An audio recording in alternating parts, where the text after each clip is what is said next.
Good afternoon, and thank you very much for joining us this afternoon, because this is a unique opportunity for me on a unique day to greet as many people as possible on a remarkable day in the life of the Archdiocese of San Francisco, the new Diocese of San Jose, and for all of us that have been in the Archdiocese.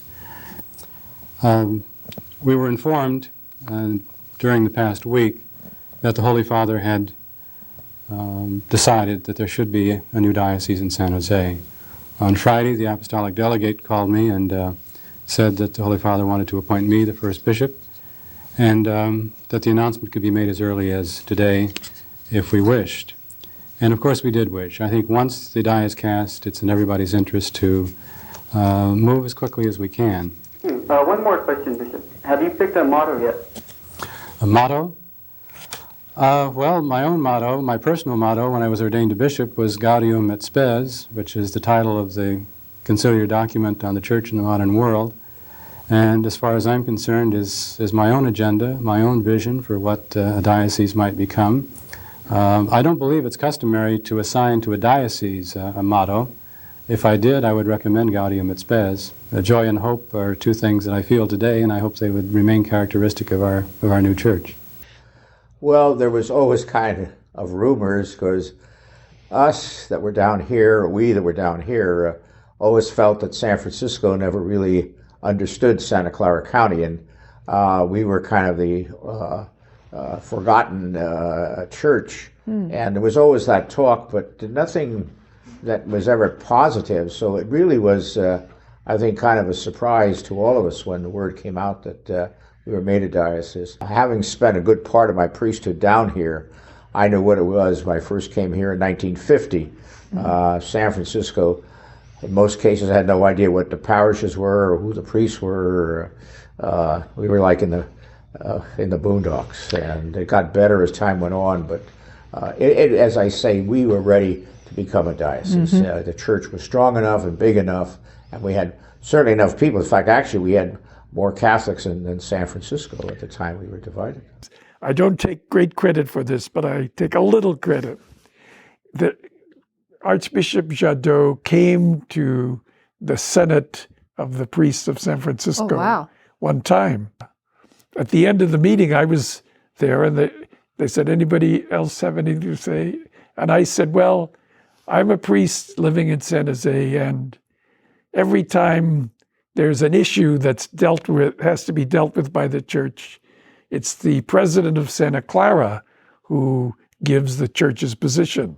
So I said, the Archbishop of San Francisco is just so distant, so removed. It's not an effective position anymore. San Jose should be a diocese. Did you really? I did, yeah. And I said so when you go to Rome, what I want you to sing is, "Do you know the way to San Jose?" Anyway, that's great. So Jack Panevsky told me that the only thing he wrote down was San Jose. Now, again, I'm sure there was much more about it than that, but it was kind of a nice story. I love it. It's a wonderful story. Yeah. I think that when you think of the history of our diocese, you have to think of the people that were in place down here. In 1961, 62, in those years, they built almost 25 parishes, brand new. Yep. They all came, a lot of those new pastors came from the same class, and a lot of them moved here because they wanted to come this way. They got a deed to the property, a debt. They got a bill for the loan and go and do it. And the Vatican Council happened. And they had a natural connection with one another. And so they built a spirit, that group of new pastors. And they were talented guys coming out of high schools. And they've been waiting for a parish. And all of a sudden it broke loose so that a lot of them got a parish. So there was a lot of enthusiasm. And the transition in the 60s with the Vatican Council and everything, the Chancery was not very present to the Santa Clara Valley. So when I got back here because I had originally been assigned here at St. Lawrence, when I got back here, there was that enthusiasm still here. And there was also Terry Sullivan, who had been here a long time as a religious ed coordinator. Right. There was Catholic Charities, Catholic Social Service with Phil Conway and Helen Hansen and this. So there was infrastructure that had learned how to work together with Mentasti and Healy as the two Monsignor kings of the area. They bought land. They did a lot of things that a chancery might do. And there was that spirit that we really could handle it ourselves.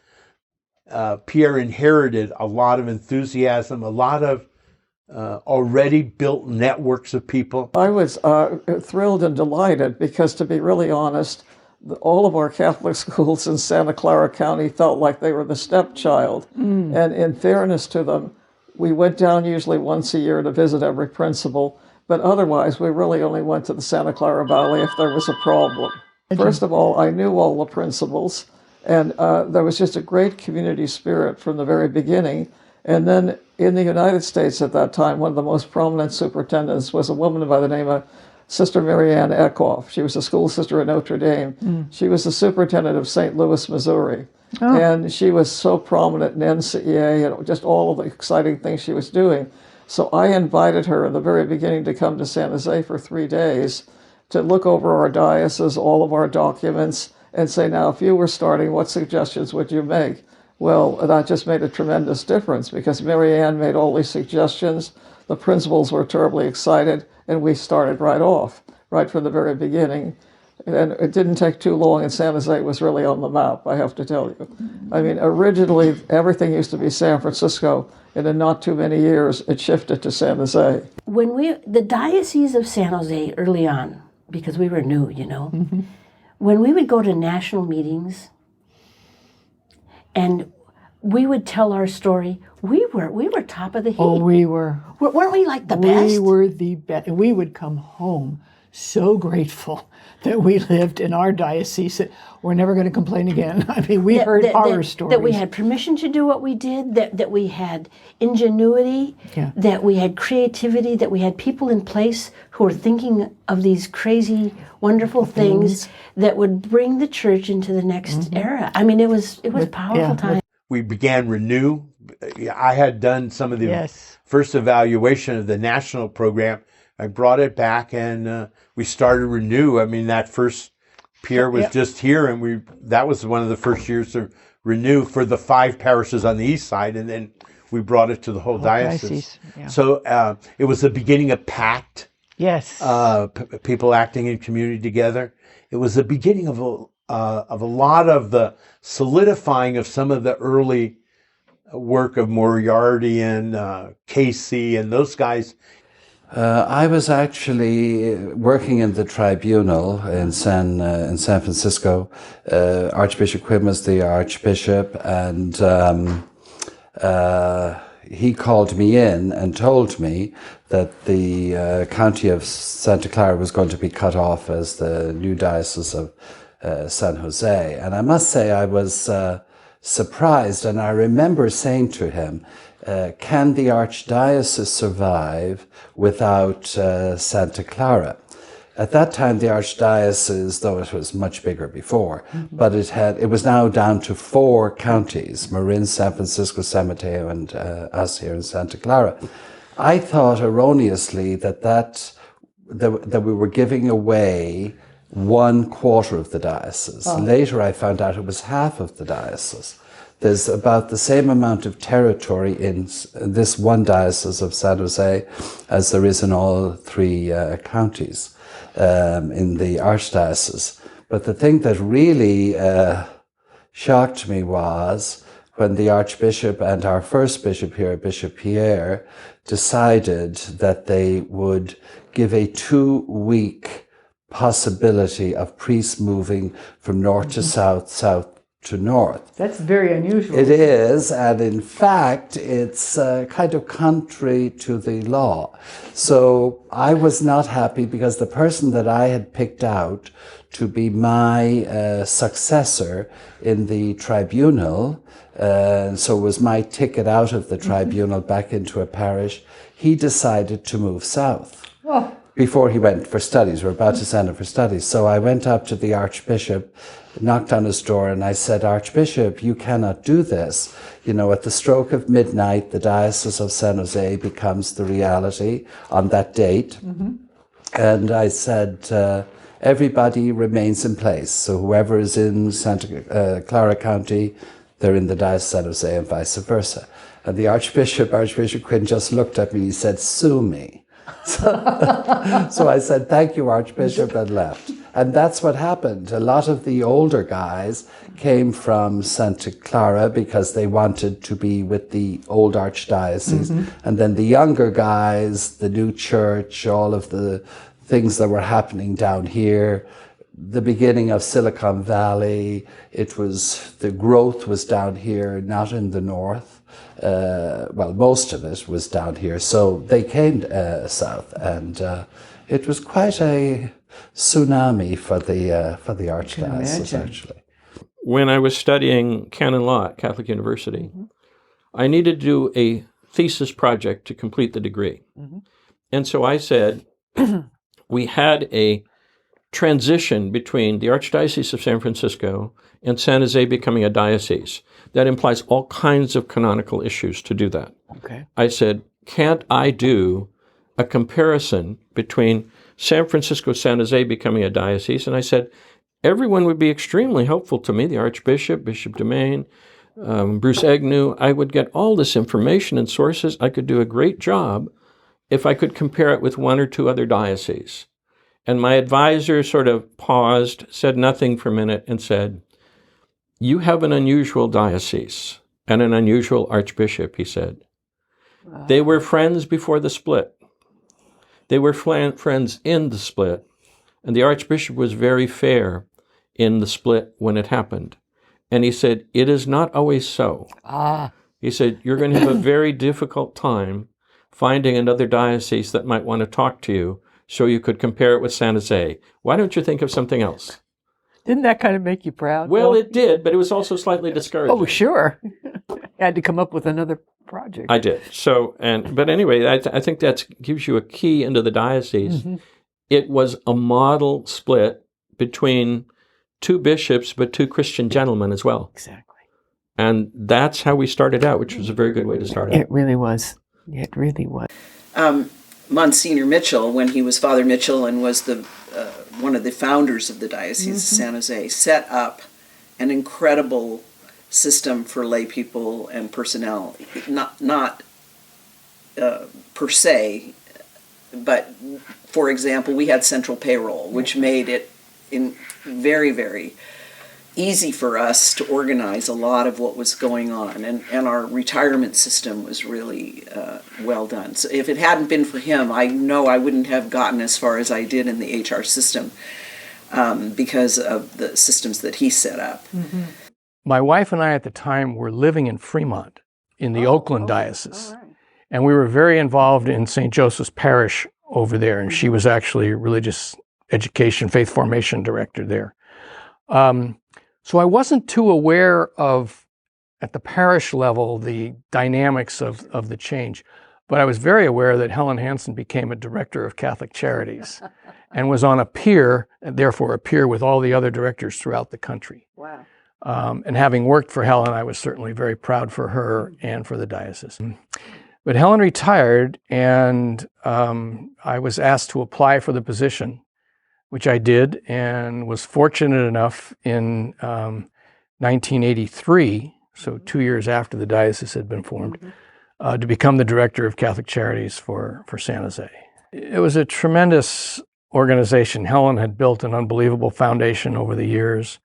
One of the things she did, which is certainly very relevant for today, she was one of the first directors in the country, I believe, and I know for sure in the state of California, to get the county to help fund immigration counseling services. Wow. And in 1986 was the last time Congress passed a Comprehensive Immigration Reform Act, 1986. And when that happened, we had to double the size of our counseling program overnight, our immigration counseling. And I still have vivid memories of listening to stories of some of those immigrants who had come into this country undocumented and who now saw this ray of hope for the future, and most of all for the future of their children. Yeah, I first met Father Boyle when I was actually at St. Justin's, because he'd come down and help us on different occasions, like for Christmas and Easter. Sure. He was a good friend of Monsignor Matasti as he came down there. Yeah. And Gene was someone who always had broad vision. He was a great reader. I don't know if he slept very much at night, because he read so much in his time. How he got into the Social Justice Committee in San Francisco, he and a layman, John Delury, Yes. which really started working on things. And that's where they got into the whole thing of racial justice in the city, the whole thing of the farm workers. Yep. So all these things he got into. And through the farm workers, he got to know Cesar Chavez and worked with him down there. But also, he was just known as someone speaking out for social justice very, very clearly. And he could do it very well. He had a radio program he was on and did that too, and things. And but then he went down to Stanford University as Newman chaplain. And he did something that was not able to be done from the beginning with Stanford. Stanford did not allow Catholic services or things to happen on the university campus. Yeah. That's why St. Anne's Chapel was built. Because it was away from campus. Yeah, Claire Booth Luce, her daughter who was a student, was killed in an accident, so she built that for them. So they had things there. But Gene, went and through his connections with the campus, got ways where they could have celebrations at the Memorial Chapel and do things on the campus. So he really huge. It was huge for Stanford and for everything. I mean, because now I think that's the largest events that are happening on there. I think so. Religious events are there with the Catholic community there. Yeah, which is flourishing. Yeah. But anyway, that's again what Gene could do on things. And then when the diocese was formed, that's when when I actually came into the office at the time, at around 85. That's when Pierre asked Gene to come into the office in charge of interreligious and public affairs. So it had to do with connecting ecumenically, doing things like that. Also the spokesman for the diocese. So Gene was very much involved in the whole thing with the Vietnamese, with the Cupertino project. Oh, yes. All these things that were happening. He was very much involved there. And he was very bright, and he could do things very well. And so those were... When I came here in 1988, of course, I heard about the problem in San Jose with the so-called dissidents. When it actually happened around 85 or 86, I was still in Canada. And I didn't hear much about it. So when I came here, suddenly everybody, those who are non-Vietnamese, would ask me, what do you think about the situation in San Jose? I said, sorry, but I just came here from Canada. I heard something, but I was not part of the story. But then I tried to explain to my friends or those who are not from the Vietnamese culture. I said maybe because this is the first generation, so they would like to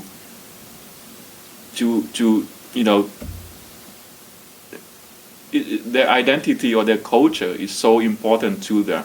They would like to be able to have a community of their own, to have their celebrations or cultural expressions, and maybe we need to have some mutual understanding.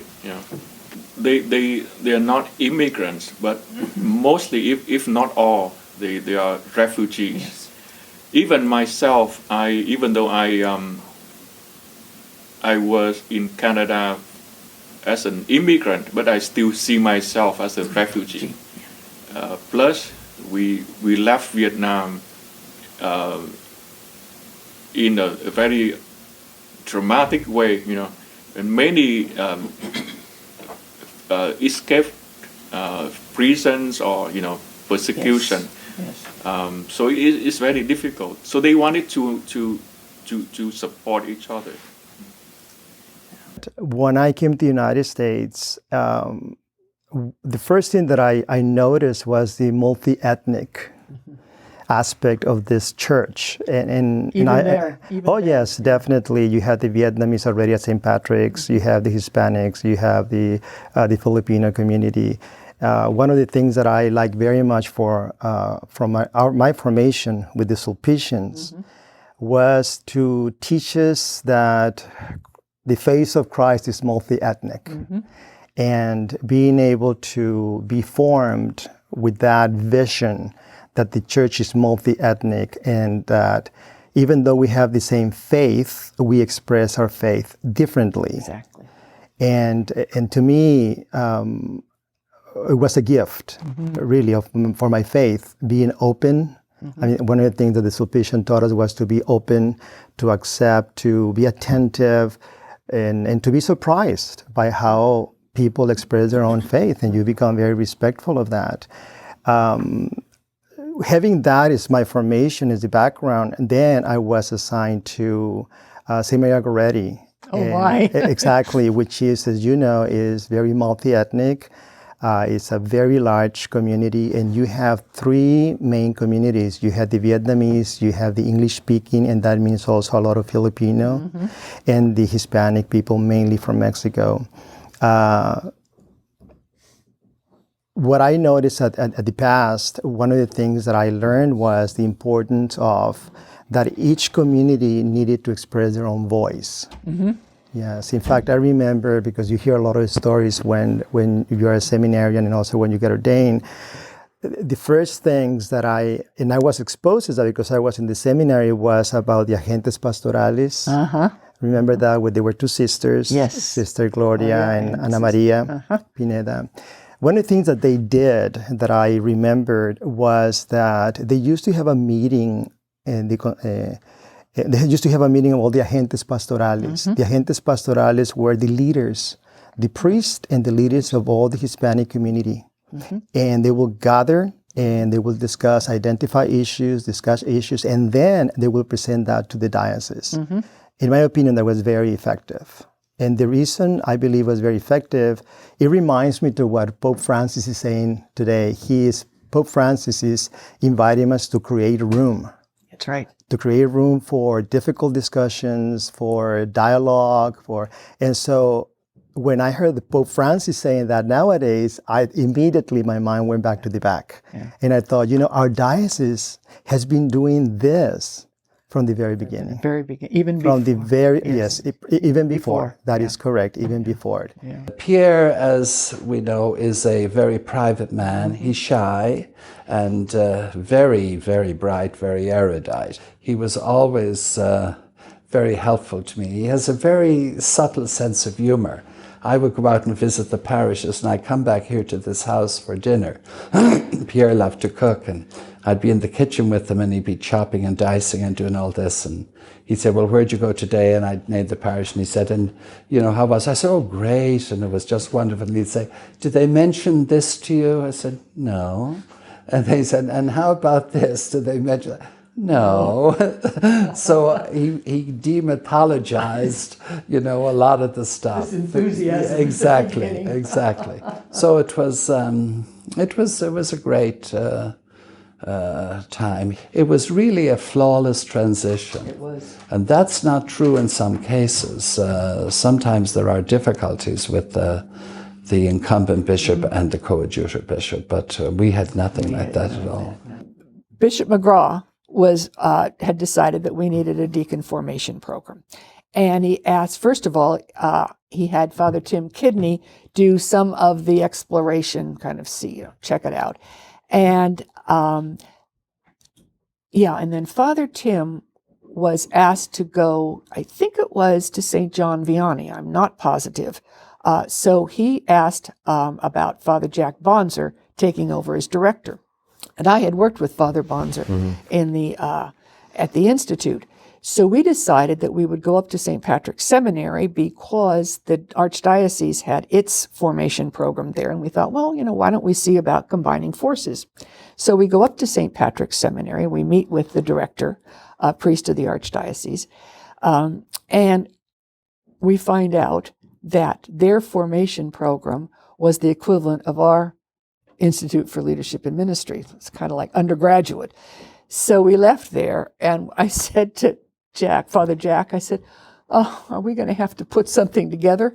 He said, no, we are going over to Santa Clara, and we are going to go talk with Santa Clara. Yeah. Santa Clara was absolutely wonderful about that. But it's also a two-way street. They were telling me, particularly the graduate program in pastoral ministries, it's because of their work with us with the deacon program. They are now doing deacon formation in different dioceses in California. Santa Clara University and the Graduate Pastoral Ministries program had a long history with the diocese. Much of that story is told and retold. There's different versions. Of course. But maybe a version could be that, inspired by the Second Vatican Council, the Jesuits at Santa Clara had thought that it would be good to establish some kind of program that would prepare men and women for ministry in the church. Mm-hmm. And it's coincided with the establishment of the new diocese. And because Bishop Dumaine himself had such a love for education and for the church, he had a conversation with the president of Santa Clara at the time, and Father Rewalk. Mm-hmm. And I think Father Rewalk, in that conversation, asked him, well, what can we do for you? And Bishop Dumaine said, help me form the lay ministers for the new Diocese of San Jose.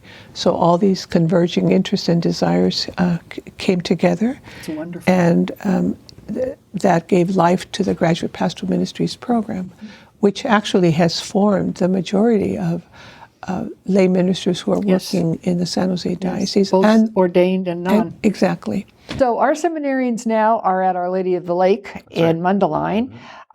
Can you tell us how that came about? Yeah. Mundelein is a great seminary. It's the largest seminary in the country. It was actually built to be the Catholic University of America. Mm-hmm. The cardinal at that point of Chicago lost in the votes, so went to D.C. Right. So, I mean, it is a top-rate place. It's in Chicago, unfortunately. So it's a distance. It is.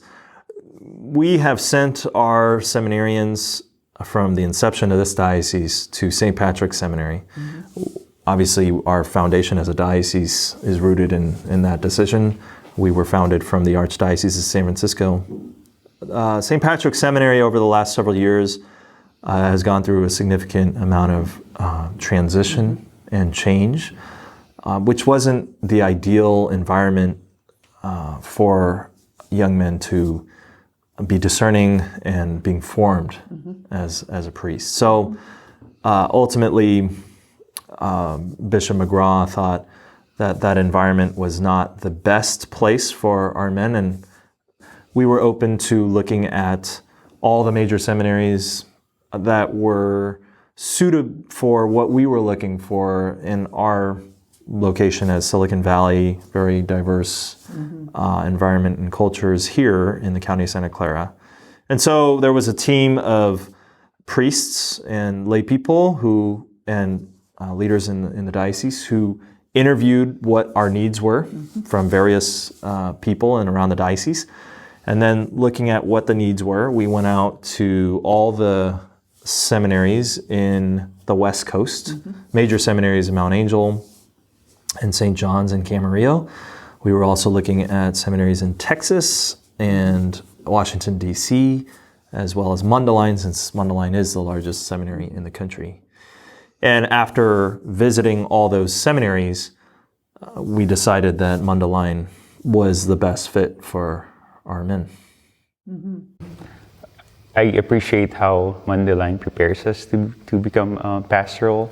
In fact, one of the motto of Mundelein Seminary is prepared to shepherd, because our rector believes that we're here because we will become shepherds, we will become parish priests, and not just priests whose locked up in the rectory studying. Who know a lot of theology, but not people. Exactly, but through our prayers and the spiritual preparations that we have, we will bridge that to the lives of the people we encounter in the parish.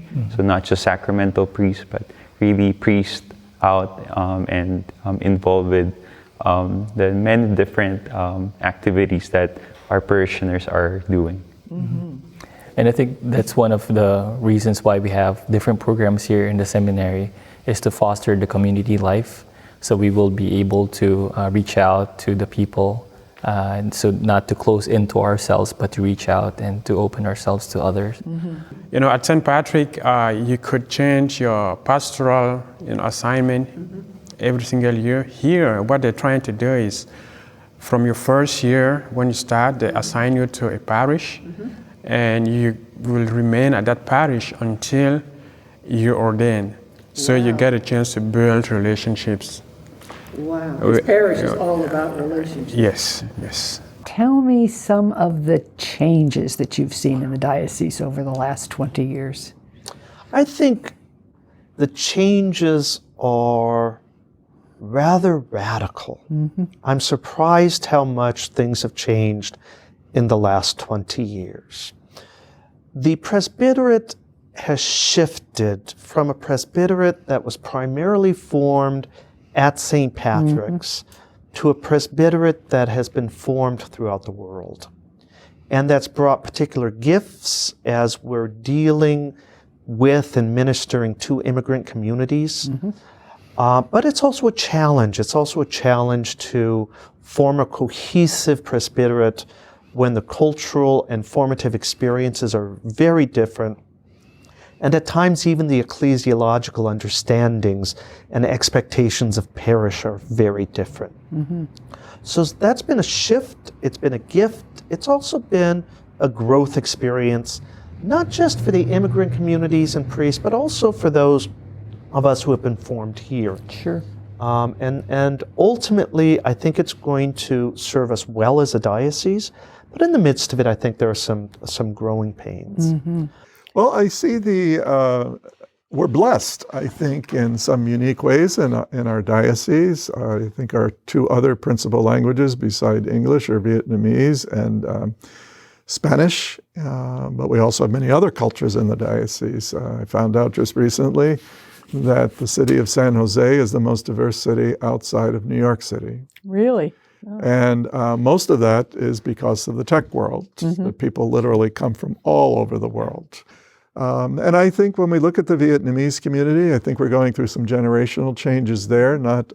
Yes, we have newer immigrants in the Spanish-speaking community coming in, but the Spanish-speaking community has been here for generations. I mean, many of them actually woke up one time and found out that this part of California was no longer a part of Mexico. So I think when we look at the newer immigrants, raises certain challenges, but we also have in the Hispanic community people that go back generations and are bicultural. And then we have the Vietnamese community, newer in some ways. We are the largest city of Vietnamese outside of Vietnam. And that brings with us various challenges. They tend to focus more in a microcosm within their own. They're a church within a church for a lot of very obvious reasons, most of them being immigrants at this point and just beginning second and third generations. And with that brings cultural conflicts within their own culture. Sure. As people get acclimated to the U.S. society in its multiplicity of cultures, it's harder to preserve the root culture. I think it's more of having a support system. I think it's important. I think I can speak for myself of being foreign born. It is a challenge, to be in a place where you don't know everything. Yeah. So you always ask your elders, and it's like just like in our own families. You ask if you don't understand something or you're not advice. sure. So you go to the people that you trust, you know, people that would support you. So I think that is something. I think that is great to have, you know, a particular group to belong. Yes, I am a Vietnamese. I've learned things here in English. So I'm juggle between, as a priest, I've learned in English, so terminologies are in English. So at time when I speak in Vietnamese, there are some I still struggle with to translate into Vietnamese, not only to translate into Vietnamese, but also whether they are the usual daily saying or not. So that's one challenge. I can imagine.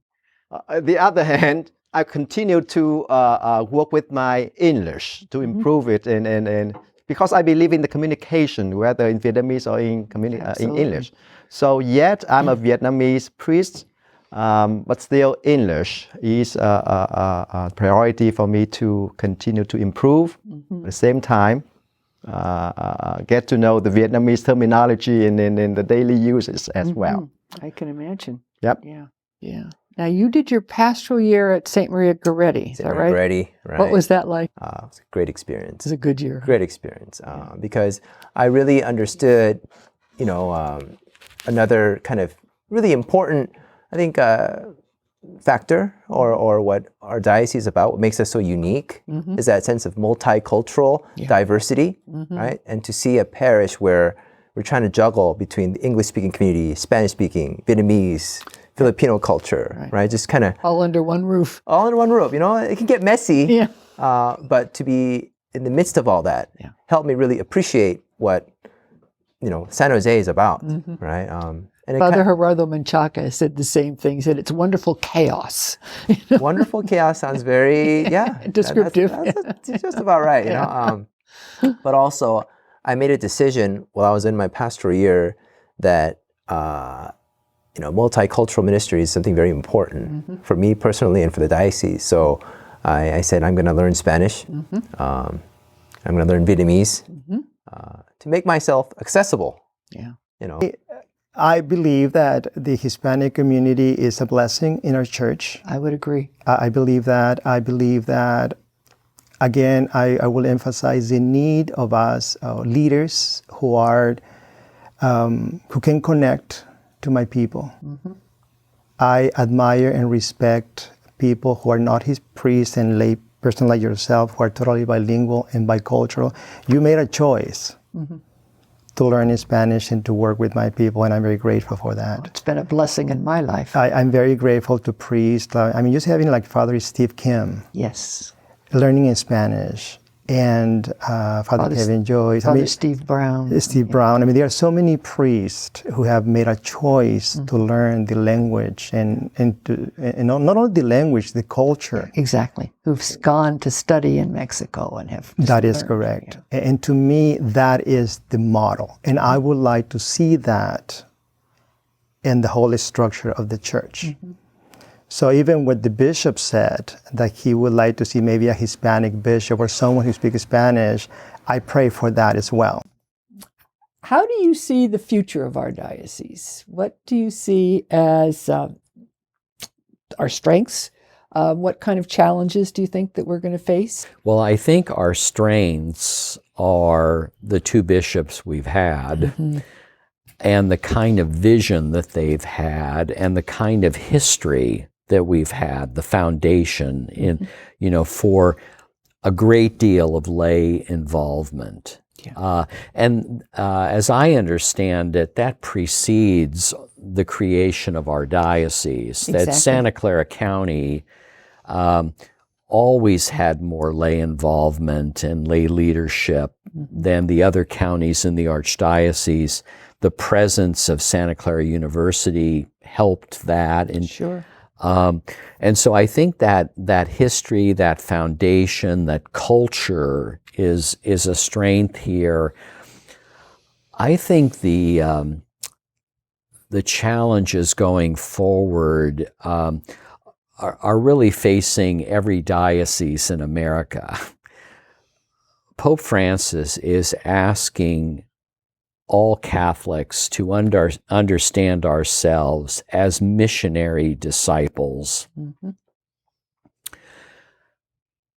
And I think that the parish system in the United States has been very successful but limiting. Mm-hmm. I think we need to be looking at both mission and maintenance. And I think the parish structure is heavily loaded on maintenance, Mm-hmm. maintaining important ministries, important services. But then that gets our focus internally rather than looking beyond ourselves. And I think that Pope Francis is absolutely right. We do have to be looking beyond ourselves. We have to be going to the margins because there are lots of people that could be served by the church, could be invited by the church, but they're not going to come to us. Right. We have to go to them. And we have to be willing to listen to them and understand their experience. And right now, there are not enough disciples that are excited about that vision and equipped to move in that direction. So I see numbers of committed, passionate missionary disciples, both ordained and lay, to be the biggest challenge ahead of us.